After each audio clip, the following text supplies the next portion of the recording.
I'm in the festive mood today. Welcome to the Rebel Dietitian Kitchen. Yes, I'm Clara. I'm Katelyn. And today we are talking healthy holiday entertaining. Yes, so the holidays are upon us. We are so excited. We are. But with holidays usually comes parties and entertaining. So we wanted to talk about some healthy holiday tips for all of those wonderful parties we're going to and having. Yep, and that's probably, I would say, the biggest question I'm getting right now is how can I stay on track with meeting my nutrition goals, but I want to be able to enjoy myself, understandably so. So we got some good tips for you guys today.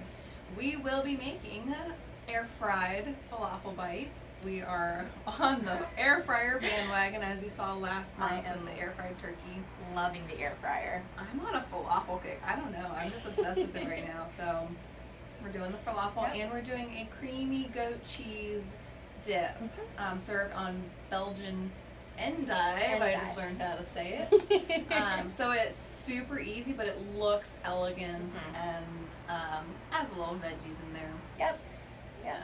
All right, we ready to get started? Let's start with the falafel. Okay, let's do that. Okay. So, falafel. I did my research and I learned that traditional falafel is made with dried beans. Yep.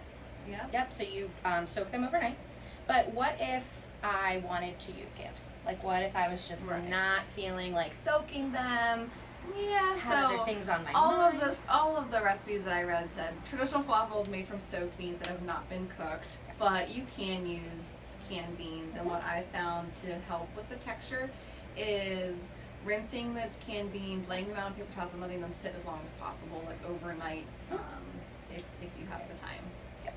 All right. So yeah. Okay. Well, let's get started with that then. So we're using our handy dandy Pampered Chef hand food processor. So I was a little lazy and I didn't feel like dragging in my food processor into the office. So